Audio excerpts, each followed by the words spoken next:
Сайхан чигээд үзлээ. Тэгээ яг 6 сарын 3 чинь ямар өдөр үлээ нарах.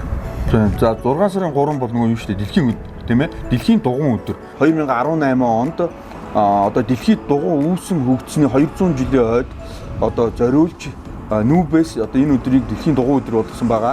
Хоёлаа ярилцаад ер нь бол тэмцээнэ болоод аялал гоё зохион байгуулалт яасан юм чинь бас түүхэн өдргээд ярилцсан байгаа тий. Энэ жил 6 сарын 3 чинь хагас өдөр таарч байгаа. Нэгдүгээр, хоёрдугаарт одоо энэ өдөр олон улсын Улаанбаатар марафон зохиогдсон. Тэгээд бас машин өдөр таарч байгаа. Тэгээд уул нь бол бид нар бол энэ 6 сарын 3-нд бол энэ дэлхийн дугуй өдрөөр гоё том одоо уралдаан тэмцээн зохион байгуулах гэж бодсон бол бид нар одоо ярилцж байгаа. Та нарын саналын дагуу ерөөс аялал зохион байгуулах нь хамгийн зөв юм байна. Дугуйн аялал зохион байгуулах нь. Тэгээд өнөөдөр энэ бог дуулыг тойрсон дугуйчдод энэ бог тайрхнаа тийм ээ одоо дахин цаац дуулаад тойроход яг 110 км байдаг. За Sky одоо resort-оос одоо сугдраад Налаах, Төв аймаг ингээд Айцын даваа бариага буянтгой спорт цогцлбор дээр хийхэд айгүй ингээ боломж яг 90 км-ийн ийм аялал болох гээд байгаа юм. Урлаан тэмцээн бол бид нар зөндөө зохиож байна. Энэ дэлхийн дугуй өдрөөр бол бодооч хэрэг дээр дугуйгаар аялах гэсэн хүмүүс маш их байгаа.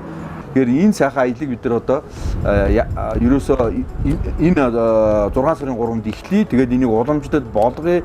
Бүх энд одоо дугуйн байгууллага, клубүүд, юу гэдгийг нийслэл, байгаль орчны яам, өөр юу бүх байгууллагуудыг хамруулад энэ дэлхийн дугуй өдрийг үнэхээр төгс төгөлдөр юм хий гэж бодож юм л да.